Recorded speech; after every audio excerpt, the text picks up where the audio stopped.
Hello student, कैसे हो आप लोग। मैं आपका टीचर दीपक कुमार और आप देख रहे हैं एजुकेशन डीके यूट्यूब चैनल। तो बताइए आप लोगों की तैयारी कैसी चल रही है। मैं आशा करता हूं कि आप लोगों की तैयारी अच्छी चल रही होगी और कुछ स्टूडेंट को थोड़ा सा घबराहट हो रहा होगा, थोड़ा डर लग रहा होगा कि मेरे एग्ज़ाम्स कैसी होगी। बिहार बोर्ड की जो एग्ज़ाम है, सेंटर मेरा यहाँ गया है और किस तरह से एग्ज़ाम होगी, ऑब्जेक्टिव क्वेश्चंस हैं, सब्जेक्टिव क्वेश्चंस हैं। तो आपके मन में बहुत सारे सवाल आ रहे होंगे और थोड़ी बहुत घबराहट तो हो रही होगी, लेकिन आप लोगों को बिल्कुल भी घबराने की ज़रूरत नहीं है। मैं आपका साथ हूँ। मैं आपको बता दूं कि इस क्लास के बाद दो टाइप के स्टूडेंट को ज़बरदस्त फ़ायदा होने वाला है। पहला, जिसे क्वेश्चन याद नहीं होते हैं, मैं उसको याद कराऊंगा। और दूसरा टाइप का स्टूडेंट जिसने पढ़ाई करके उसे रिवीजन की ज़रूरत है, तो रिवीजन भी इस क्लास में, इस वीडियो में आपको करूंगा। और मैं गारंटी के साथ बताता हूं कि जब आप इस क्लास को पूरा देख लेते हो, पूरे वीडियोस को कंप्लीट कर लेते हो, तो सारे क्वेश्चंस आपको याद हो जाएंगे, क्योंकि मेरे भी कुछ एक्सपीरियंस है और आपने भी क्लास 10 में पूरे 1 साल बिताए हैं। तो बिना देर किए चलिए इस क्लास को स्टार्ट करते हैं। तो आज के इस क्लास में 2021 में पूछे गए साइंस के फर्स्ट सिटिंग के सारे ऑब्जेक्टिव क्वेश्चंस को टैकल करेंगे और उसे याद करने का कोशिश करेंगे। अगर आप इस क्लास का ऑडियो फाइल सुन रहे हैं तो आप इसे सुन करके इसके जवाबों को देने का कोशिश करें या फिर इसे सुन करके याद करें। आपको इसका ऑडियो फाइल कहाँ मिलेगा? इस वीडियो के डिस्क्रिप्शन में आपको इस क्लास का ऑडियो फाइल मिल जाएगा। तो उससे आप सिर्फ सुन करके सारे क्वेश्चंस याद कर सकते हैं। तो सुन करके याद करने के लिए उससे पहले कि इसको आप वीडियो को पूरा देखना होगा, उसके बाद ही आप इसे सुन करके बहुत आराम से याद कर सकते हैं। तो चलिए इसको शुरू करते हैं। यहाँ पर हम लोगों का फर्स्ट क्वेश्चन है। देखिए यहाँ पर कह रहा है कि 1 मिली एम्पियर बराबर होता है। ऑप्शन है 10 to the power minus 3 ampere, 10 to the power minus 2 ampere, 10 to the power minus 1 ampere, 10 to the power minus 6 ampere. 1 ampere बराबर होता है, आंसर हो जाएगा आपका 10 to the power minus 3 ampere. Next question है, डीजल का उपयोग होता है। ऑप्शन है भारी वाहनों में, रेल इंजनों में, विद्युत उत्पादन में, इन सभी में। डीजल का उपयोग होता है, तो यहाँ पर ऑप्शन हो जाएगा इन सभी में। डीजल का उपयोग भारी वाहनों में भी होता है, रेल के इंजनों में भी होता है, विद्युत उत्पादक में भी होता है। नेक्स्ट क्वेश्चन है हम लोगों का, चलिए मैं उसे यहाँ पर एडजस्ट कर लेता हूँ इस तरह से, चलिए इस तरह से। नेक्स्ट क्वेश्चन है, सौर सेल सौर ऊर्जा को रूपांतरित करते हैं। ऑप्शन है प्रकाश ऊर्जा में, गतिज ऊर्जा में, ताप ऊर्जा में, विद्युत ऊर्जा में। सौर सेल सौर ऊर्जा को रूपांतरित करते हैं, आंसर हो जाएगा आपका विद्युत ऊर्जा में। सौर सेल सौर ऊर्जा को विद्युत ऊर्जा में रूपांतरित करते हैं। नेक्स्ट क्वेश्चन है, सोना की परमाणु संख्या है 29, 89, 79 या 39। सोना की परमाणु संख्या है, ऑप्शन सी हो जाएगा 79, 79। नेक्स्ट क्वेश्चन है, निम्न में कौन ऑक्सीकरण की क्रिया नहीं है? ऑप्शन है दहन, श्वसन, भोजन का पचना, अवक्षेपण। निम्न में कौन ऑक्सीकरण की क्रिया नहीं है? ऑप्शन हो जाएगा आपका आंसर अवक्षेपण। अवक्षेपण जो है ऑक्सीकरण की क्रिया नहीं है। बाकी दहन में, श्वसन में, भोजन का पचना में, ये सब सारे ऑक्सीकरण अभिक्रिया है। नेक्स्ट क्वेश्चन है, ऑक्सीजन की संयोजकता है 1, 0, 2 या 3। ऑक्सीजन की संयोजकता है, ऑप्शन हो जाएगा आपका 2। ऑक्सीजन की संयोजकता 2 है। नेक्स्ट क्वेश्चन है, अम्लीय वर्षा के जल का पीएच मान होना चाहिए। ऑप्शन है 5.6, 5.6 से कम, 5.6 से अधिक या 7.0। अम्लीय वर्षा के जल का पीएच मान होना चाहिए, आंसर हो जाएगा आपका 5.6 से कम। ओके, अम्लीय वर्षा है तो ये अम्लीय ही होना चाहिए और 5.6 से इसका पीएच मान कम होना चाहिए। नेक्स्ट क्वेश्चन है, चलिए मैं इसको थोड़ा सा ऊपर कर लेता हूँ इस तरह से। कहता है, टीची के डंक में कौन सा अम्ल पाया जाता है? ऑप्शन है इथेनोइक अम्ल, सिट्रिक अम्ल और मिथेनोइक अम्ल और ऑक्जेलिक अम्ल। चींटी के डंक में कौन सा अम्ल पाया जाता है? आंसर हो जाएगा आपका मिथेनोइक अम्ल। नेक्स्ट ऑप्शन है आपका, निम्नलिखित में कौन सा संवहन ऊतक है?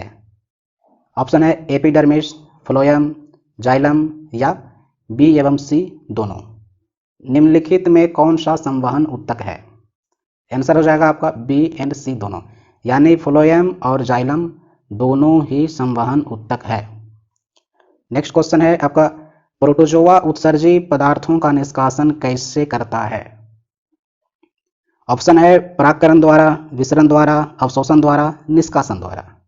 प्रोटोजोआ उत्सर्जी पदार्थों का निष्कासन कैसे करता है? आंसर हो जाएगा आपका परागशरण द्वारा।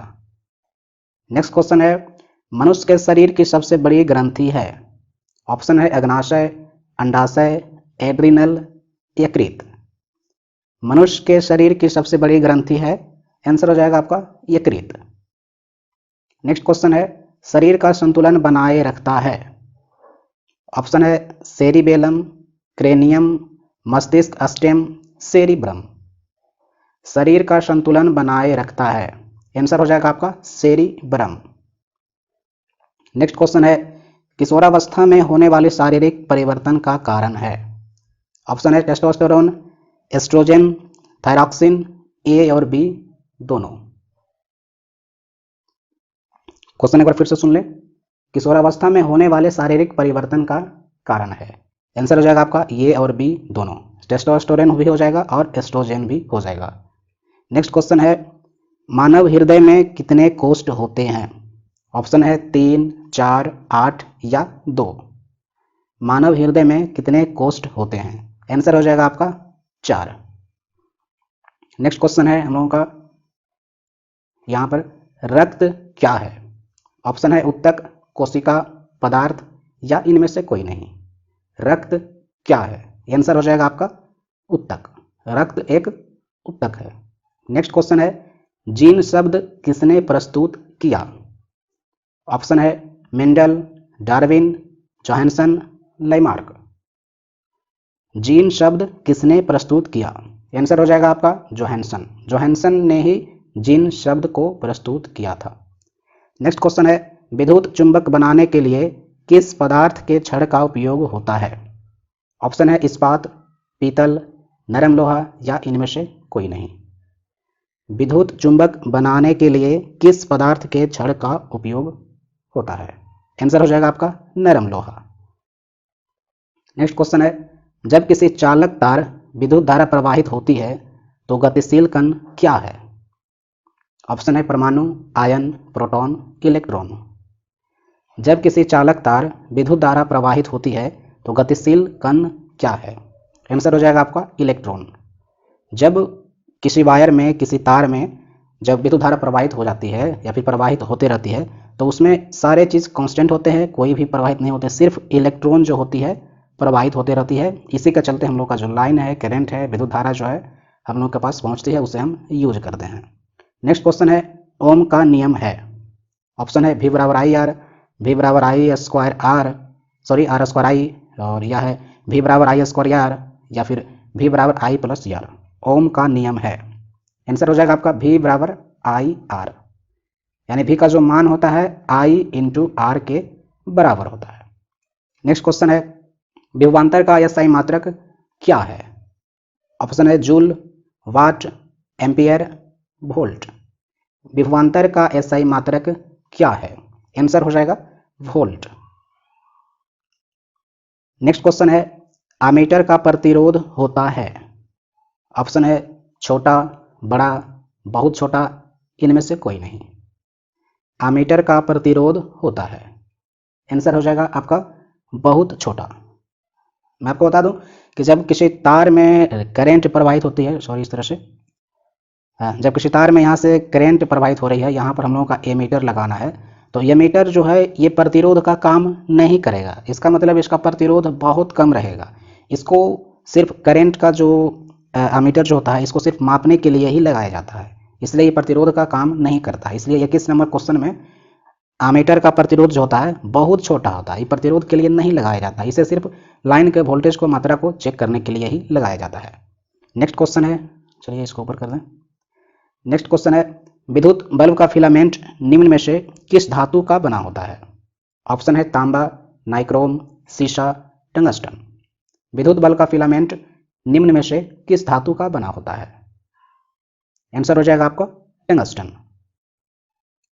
नेक्स्ट क्वेश्चन है, रियोस्टेट का उद्देश्य क्या है?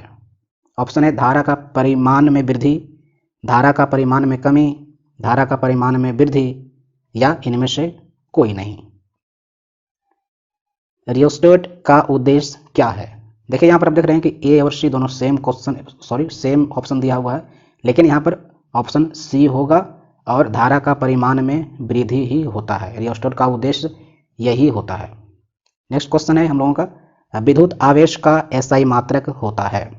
वोल्ट, ओम, जूल या कूलॉम? बहुत आसान क्वेश्चन है और ऐसे क्वेश्चन हमेशा एग्जाम में पूछे जाते हैं। आप लोग सारे क्वेश्चंस को याद करके रखें। विद्युत आवेश का एसआई मात्रक होता है, आंसर हो जाएगा आपका कूलॉम। कूलॉम जो है विद्युत आवेश का एसआई मात्रक होता है। और आप लोग इस वीडियो को शेयर जरूर करें, एजुकेशन डीके को। आप इसको यूट्यूब या फेसबुक पर कहीं भी सर्च करेंगे तो मेरी क्लास के वीडियोज सारे मिल जाएंगे। चलिए नेक्स्ट क्वेश्चन को देखते हैं, इस तरह से एडजस्ट करके। और चलिए मैं इसको इस तरह से कर लिया। नेक्स्ट क्वेश्चन है, श्वसन के अंतिम उत्पाद है? Ca2 और H2O, CO2 और ऊर्जा, H2O और ऊर्जा, या CO2 H2O और ऊर्जा? श्वसन के अंतिम उत्पाद है, यहाँ पर आपका ऑप्शन हो जाएगा CO2 और H2O, श्वसन का अंतिम उत्पाद है। नेक्स्ट क्वेश्चन है, दांत की सबसे ऊपरी परत है? डेंटाइन, एनामेल, अस्थि या क्राउन? दांत की सबसे ऊपरी परत है, ऑप्शन हो जाएगा आपका enamel. Enamel is the right answer. दांत की सबसे ऊपरी परत को इनामेल कहा जाता है। नेक्स्ट क्वेश्चन है, मानव आहार नाल का सबसे लंबा भाग है? ऑप्शन है अमाशय, छोटा आंत, ग्रास नली, बड़ी आंत। क्वेश्चन एक बार फिर से सुन लें, मानव आहार नाल का सबसे लंबा भाग है, ऑप्शन हो जाएगा आपका छोटा आंत is the right answer. Next question है, परागकण निम्न में से किसके अंदर बनते हैं? परागकोश, अंडाशय, वर्तिका या पतियां? परागकण निम्न में से किसके अंदर बनते हैं? आंसर हो जाएगा आपका परागकोश। नेक्स्ट क्वेश्चन है, चालनी नलिकाएं पाई जाती है? ऑप्शन है जंतुओं में, जाइलम में, फ्लोएम में, एक कोशिकीय पौधों में। चालनी नलिकाएं पाई जाती है, आंसर हो जाएगा आपका जाइलम में। नेक्स्ट क्वेश्चन है, चलिए मैं इसको थोड़ा सा ऊपर कर लिया इस तरह से। और नेक्स्ट क्वेश्चन है, आरबीसी की जीवन अवधि होती है? ऑप्शन है 120 दिन, 180 दिन, 80 दिन या 220 दिन।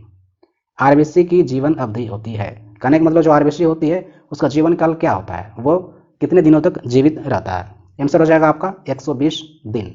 नेक्स्ट क्वेश्चन है, मानव शरीर की सबसे लंबी कोशिका है? ऑप्शन है अस्थि कोशिका, पेशी कोशिका, न्यूरॉन, मास्टर सेल। मानव शरीर की सबसे लंबी कोशिका कौन है?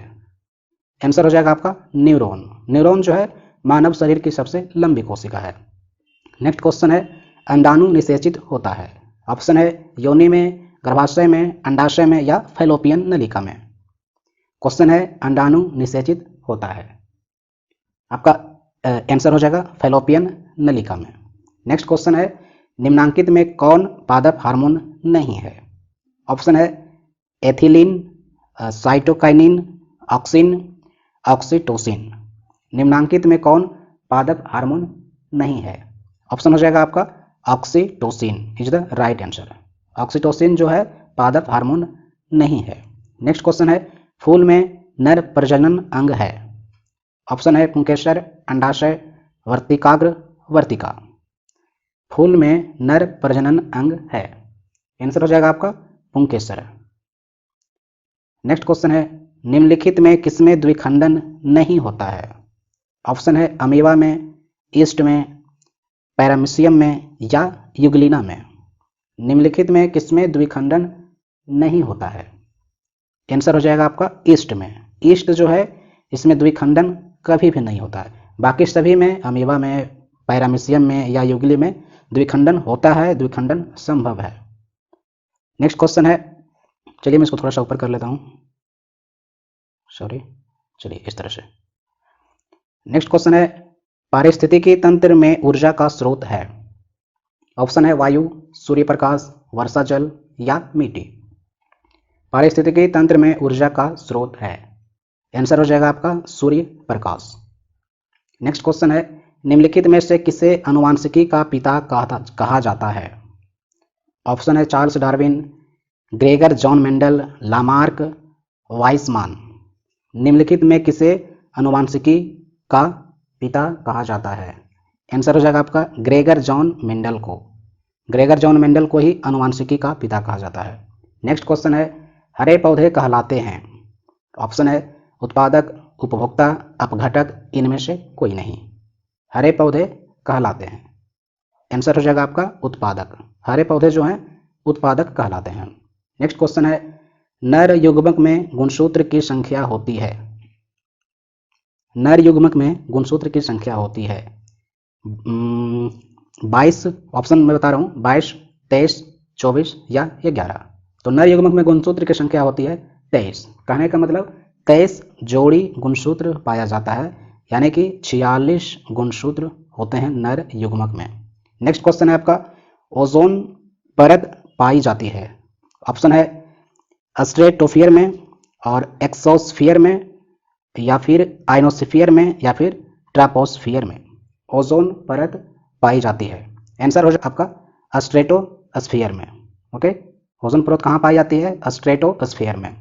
नेक्स्ट क्वेश्चन है, ऐसे तत्व जो इलेक्ट्रॉनों को त्याग कर धनात्मक आयन बनाते हैं कहे जाते हैं? ऑप्शन है उपधातु, धातु, अधातु या मिश्र धातु। ऐसे तत्व जो इलेक्ट्रॉनों को त्याग कर धनात्मक आयन बनाते हैं क्या कहलाते हैं? आंसर हो जाएगा आपका धातु। जो इलेक्ट्रॉनों को त्याग कर कर धनात्मक आयन बनाते हैं उसे धातु कहा जाता है।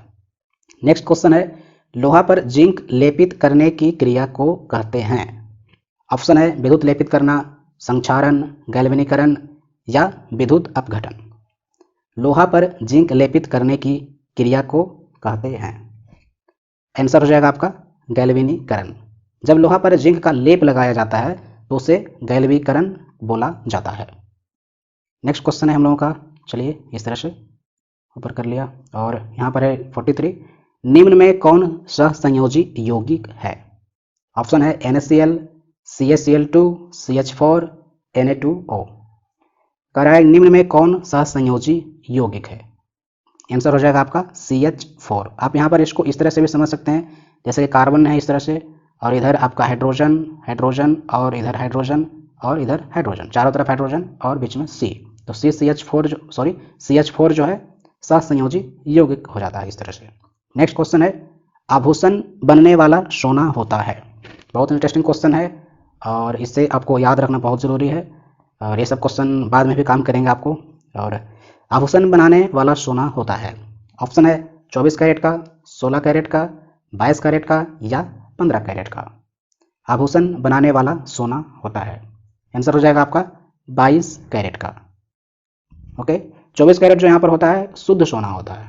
ओके, 24 कैरेट का जो सोना होता है बिल्कुल शुद्ध सोना होता है, और जब शुद्ध सोना होता है तो बहुत ही वो ज़्यादा मुलायम होता है। उसको ढाल करके हम लोग कोई भी आभूषण, कोई भी चीज़ें तैयार नहीं कर सकते हैं, क्योंकि वो बहुत ज़्यादा मुलायम होता है और उसे यूज नहीं किया जा सकता। इसलिए उसमें कुछ भी पदार्थ मिक्स करके उसकी क्वालिटी को थोड़ा सा कम किया जाता है, उसे 22 कैरेट का किया जाता है, और उसके बाद ही किसी सोना के आभूषणों को तैयार किया जाता है, अंगूठी, चैन, कुछ भी इस तरह से तैयार किया जाता है। नेक्स्ट क्वेश्चन है हम लोगों का, निम्न में कौन सा उत्कृष्ट तत्व है? ये भी हमेशा क्वेश्चन पूछे जाते हैं, निम्न में कौन सा उत्कृष्ट तत्व है? ऑप्शन है आयोडीन, सिलिकॉन, आर्गन या ब्रोमीन। आंसर हो जाएगा आपका आर्गन। आर्गन जो है उत्कृष्ट तत्व है। चलिए नेक्स्ट क्वेश्चन है, मैं आपको इस तरह से दिखा देता हूँ एडजस्ट करके, और इसको मैं इस तरह से एडजस्ट कर लिया। चलिए आप लोग का इस तरह से ठीक है। और मैं आपको बता दूं कि इस वीडियो को आप लोग शेयर जरूर करें ताकि बाकी लोगों को भी मदद मिल सके, क्योंकि मैं आपका हेल्प कर रहा हूं तो आपको भी बनता है कि आप भी इस वीडियो को शेयर जरूर करें। नेक्स्ट क्वेश्चन है, ताम्र एवं टीन के मिश्र धातु को कहते हैं? ऑप्शन है कांसा, पीतल, सोल्डर या डायूरालुमीन। ताम्र एवं टीन के मिश्र धातु को कहते हैं, आंसर हो जाएगा आपका कांसा, क्योंकि कांसा जो है तांबा और टीन को मिला करके ही तैयार किया जाता है। नेक्स्ट क्वेश्चन है, प्लास्टर ऑफ पेरिस का रासायनिक सूत्र है? ये क्वेश्चन आपको हमेशा याद होना चाहिए और बहुत नॉर्मल क्वेश्चन है, और ये चीज़ें बहुत पूछी जाती है। प्लास्टर ऑफ पेरिस का रासायनिक सूत्र है, ऑप्शन है CaSO4 इंटू 5H2O, या फिर CaSO4 इंटू हाफ H2O, या फिर CaSO4 इंटू 2H2O, या फिर CaSO4 into H2O। Plaster of Paris का रासायनिक सूत्र है, आंसर हो जाएगा आपका CaSO4 into half H2O। Calcium sulphate रहता है और इसके साथ हाफ H2O का अणु भी होता है, इसलिए इसका आंसर ये हो जाएगा। नेक्स्ट क्वेश्चन है, अम्ल और क्षार आपस में अभिक्रिया कर बनाते हैं। ऑप्शन है प्रबल क्षार, प्रबल अम्ल, लवण या क्षार। अम्ल और क्षार आपस में अभिक्रिया कर बनाते हैं। जब अम्ल और क्षार आपस में अभिक्रिया करते हैं तो क्या तैयार होता है, हम लोगों का लवण तैयार होता है, यानी कि नमक तैयार होता है। नेक्स्ट क्वेश्चन है, बुझा हुआ चूना है। ऑप्शन है CaOH2, CaO, CaCO3 या फिर Ca। बुझा हुआ चूना है, ऑप्शन हो जाएगा आपका आंसर CaO, कैल्शियम ऑक्साइड। इसे आप कैल्शियम ऑक्साइड भी कर सकते हैं, कैल्शियम ऑक्साइड को ही बुझा चूना कहा जाता है। नेक्स्ट क्वेश्चन है, निम्न में कौन भस्म नहीं है। बहुत इंटरेस्टिंग क्वेश्चन है, आप सिर्फ इसको देख करके समझ करके इसे आप बना सकते हैं, बहुत नॉर्मल क्वेश्चन है। निम्न में कौन भस्म नहीं है, आपको ध्यान रखना है कि बोल रहा है कि भस्म नहीं है, तो भस्म नहीं है तो ये क्या होगा। चलिए मैं आपको पहले ऑप्शन बता देता हूँ। ऑप्शन है CaO, NaCl, NaOH और Na2CO3। तो सारे ऑप्शंस में यहाँ पर आप देख रहे हैं कि ऑक्सीजन यानी कि O सारे में ऑक्सीजन दिया हुआ है, बस एक में जो है NaCl में नहीं दिया हुआ, यानी कि NaCl आपको पता है कि ये NaCl लवण होता है और NaCl जो है नमक का फॉर्मूला भी होता है, इसलिए आंसर हो जाएगा NaCl। NaCl एक भस्म नहीं है, बाकी सभी में O हाइड्रोक्साइड इस तरह से जुड़ा हुआ है, इसलिए वो सब भस्म होते हैं और बाकी जो NaCl है भस्म नहीं होते हैं। नेक्स्ट क्वेश्चन है आपका, जस्ता का अयस्क है। ऑप्शन है cinnabar, zinc blende, bauxite, sodium chloride. जस्ता का अयस्क है, आंसर हो जाएगा आपका जिंक ब्लेड। नेक्स्ट क्वेश्चन है, सिलिकॉन है एक। ऑप्शन है धातु, अधातु, उपधातु या मिश्र धातु। सिलिकॉन है एक, आंसर हो जाएगा आपका उपधातु। ओके। नेक्स्ट क्वेश्चन है, एल्कोहल में कौन सा तत्व उपस्थित है। ऑप्शन है कार्बन, ऑक्सीजन, हाइड्रोजन या नाइट्रोजन। एल्कोहल में कौन सा तत्व उपस्थित है,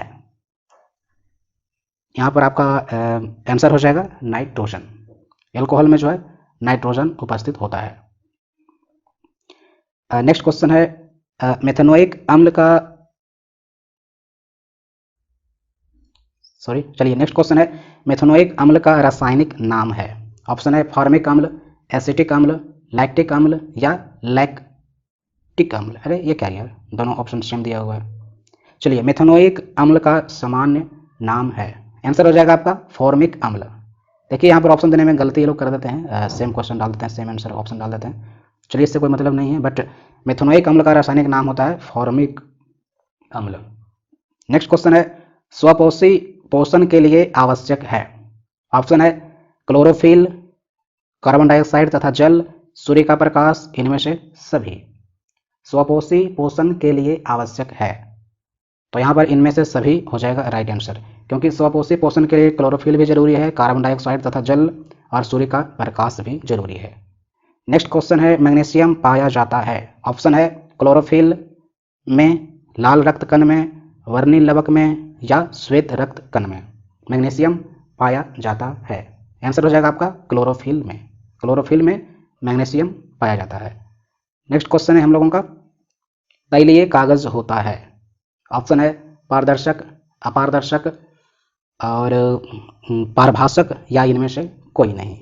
तैलीय कागज होता है, आंसर हो जाएगा आपका बहुत आसान क्वेश्चन है।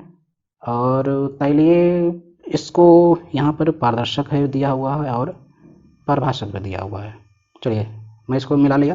तैलीय कागज जो है पारभाषक होता है, जब किसी कागज में हम लोग तेल की मात्रा को थोड़ा सा मिलाएंगे तो ये पारभाषक हो जाता है। यहाँ पर मैं सोच रहा था कि पारदर्शक हो जाएगा, लेकिन नहीं, पारदर्शक कैसे होगा, पारदर्शक तो शीशा होता है और पानी होता है, इस तरह से पारदर्शक नहीं होगा। तैलीय कागज जो है पारभाषक होता है, जो कि थोड़ा थोड़ा दिखाई देता है। जब किसी कागज में आप तेल लगाएंगे तो इस तरह से इसका आंसर पारभाषक हो गया।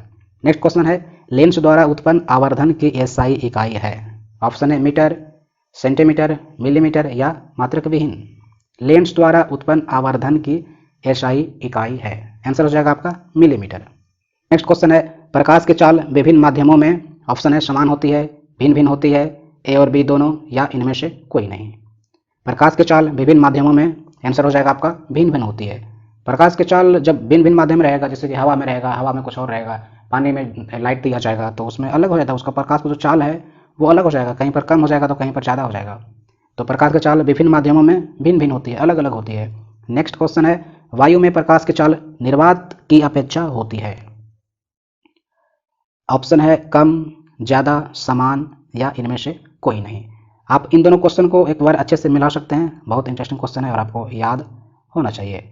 वायु में प्रकाश की चाल निर्वात की अपेक्षा होती है कम, आंसर इसका हो जाएगा कम, क्योंकि निर्वात में जो प्रकाश की चाल होती है वो बहुत ज़्यादा होती है, 1 सेकेंड में वो बहुत ज़्यादा दूर तक तय कर लेगी, जबकि वायु में, हवा में जो है कि प्रकाश का चाल थोड़ा सा कम हो जाता है, इसलिए वायु में प्रकाश की चाल निर्वात की अपेक्षा कम होती है। नेक्स्ट क्वेश्चन है लेंस में मुख्य फोकस की संख्या होती है। ये भी अच्छा क्वेश्चन है। ऑप्शन है 1, 2, 3 या 4।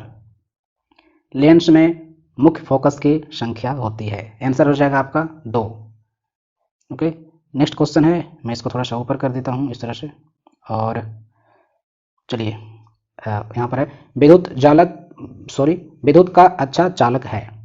ऑप्शन है लकड़ी, प्लास्टिक, कार्बन या चांदी। तो आप जानते हैं कि लाइन किसमें पास करेगा, लकड़ी में नहीं करेगा, प्लास्टिक में नहीं करेगा, और कार्बन में तो लाइन क्रॉस होता है लेकिन अच्छा चालक नहीं है, बट आंसर इसका हो जाएगा चांदी।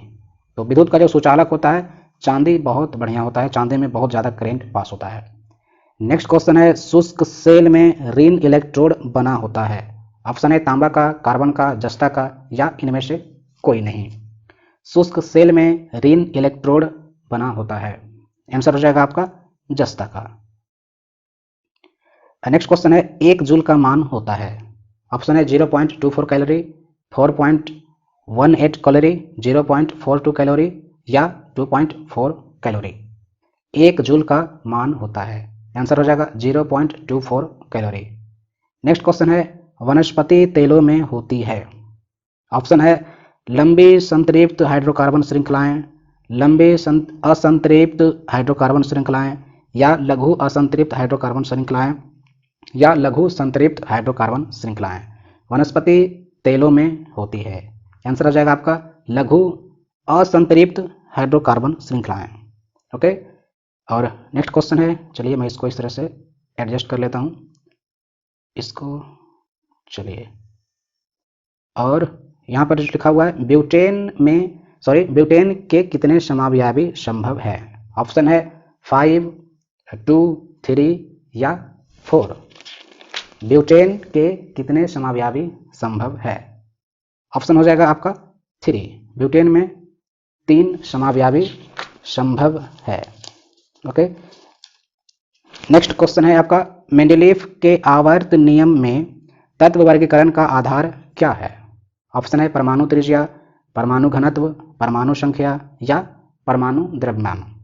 मेंडलीफ का जो आवर्त नियम है उसमें जो तत्व का वर्गीकरण किया गया है किसके आधार पर किया गया है, आंसर हो जाएगा आपका परमाणु द्रव्यमान। परमाणु द्रव्यमान के आधार पर ही मेंडलीफ के आवर्त नियम में तत्वों का वर्गीकरण किया गया है। नेक्स्ट क्वेश्चन है अमोनिया के अणु में नाइट्रोजन एवं हाइड्रोजन के परमाणुओं की संख्या का अनुपात है। ऑप्शन है 3:1 या फिर इसको आप 3:1 या 2:1 या फिर 1:2 या 1:3। क्या है, अमोनिया के अणु में नाइट्रोजन और हाइड्रोजन के परमाणु की संख्या का अनुपात है। आपका आंसर हो जाएगा 1:3, यानी कि एक जो है नाइट्रोजन होता है और 3 जो है हाइड्रोजन होता है, इस तरह से, यानी कि N होता है, H होता है और 3 होता है, यानी कि एमोनिया का फॉर्मूला NH3 होता है। आप इस तरह से उसको याद कर सकते हैं। और चलिए नेक्स्ट क्वेश्चन है, मैं इसको मिटा देता हूँ। यहाँ पर निम्न में कौन कमरे के ताप क्रम पर द्रव है। यहाँ पर ऑप्शन है इथेन, एथाइन, एथनॉन या मीथेन। निम्न में कौन कमरे के तापक्रम पर द्रव है? आंसर हो जाएगा आपका एथेनॉल। ओके, इस तरह से एक क्वेश्चन और भी आता है कि निम्न में कौन कमरे का ताप पर द्रव है। तो यहाँ पर अगर आपका ऑप्शन पारा होता तो पारा भी इसका आंसर हो जाता, लेकिन यहाँ पर एथेनॉन है तो एथेनॉन इसका सही आंसर हो जाएगा। नेक्स्ट क्वेश्चन है, सिरका में निम्न में कौन सा अम्ल पाया जाता है? ऑप्शन है गंधकाम्ल, हाइड्रोक्लोरिक अम्ल, फॉर्मिक अम्ल, एसिटिक अम्ल। सिरका में निम्न में कौन सा अम्ल पाया जाता है? आंसर हो जाएगा आपका एसिटिक अम्ल। ओके, नेक्स्ट क्वेश्चन है, निम्न में कौन कार्बन के अपरूप हैं? ऑप्शन है ग्रेफाइट, हीरा, फुलेरीन या इनमें से कोई नहीं। निम्न में कौन कार्बन के अपरूप हैं?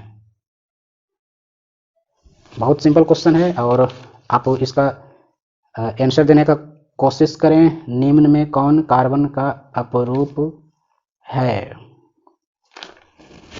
कार्बन का अपरूप यहाँ पर एक और होता है, लेकिन जो कि यहाँ पर नहीं दिया गया। चलिए यहाँ पर हो जाएगा इनमें से कोई नहीं।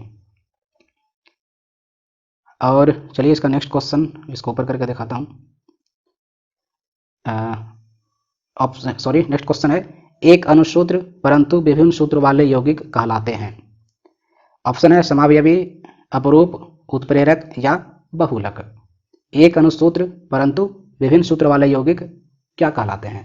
आंसर हो जाएगा समावयवी। नेक्स्ट क्वेश्चन है, दाढ़ी बनाने के लिए कौन सा दर्पण प्रयुक्त होता है? ऑप्शन है उत्तल दर्पण, समतल दर्पण, अवतल दर्पण या इनमें से कोई नहीं। दाढ़ी बनाने के लिए कौन सा दर्पण प्रयुक्त होता है? आंसर हो जाएगा आपका अवतल दर्पण। अगर आप लोग अपने घरों में देखते होंगे कोई जब दाढ़ी बना रहे होते हैं तो जनरली समतल दर्पण का उपयोग घर पर करते हैं वो लोग, लेकिन फिजिक्स के अनुसार और जो चैप्टर में पढ़ाया जाता है उसके अनुसार जो है दाढ़ी बनाने के लिए जो है अवतल दर्पण का उपयोग किया जाता है। तो आप लोग हमेशा इसे याद रखेंगे, जब भी क्वेश्चन आएगा कि दाढ़ी बनाने के लिए कौन सा दर्पण प्रयुक्त होता है तो अवतल दर्पण।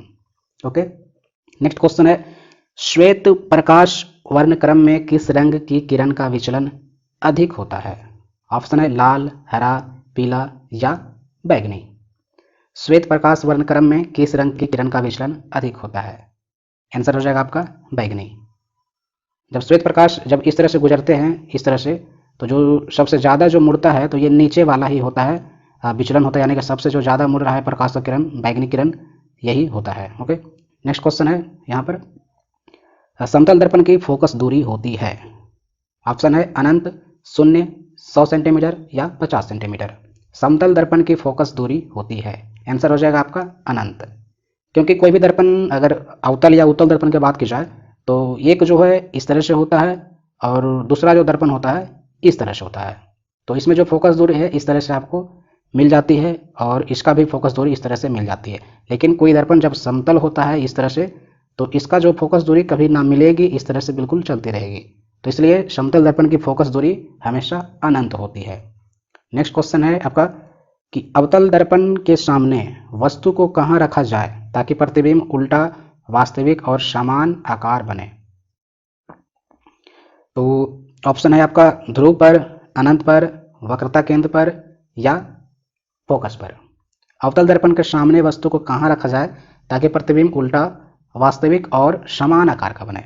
तो आंसर हो जाएगा आपका वक्रता केंद्र पर। आप जब इसका डायग्राम बनाते होंगे तो इस तरह से आप देखते होंगे कि अवतल दर्पण जब यहाँ पर सी होता है, यहाँ पर जब वक्रता केंद्र पर वस्तु को रखा जाता है तो ये उल्टा और इस तरह से प्रकाश क्रॉस करता है। तो उल्टा क्या लिखा हुआ है? प्रतिबिंब उल्टा, वास्तविक और समान आकार का बनता है। तो इसका आंसर हो जाएगा वक्रता केंद्र पर। नेक्स्ट क्वेश्चन है, तारे के टिमटिमाने का कारण है।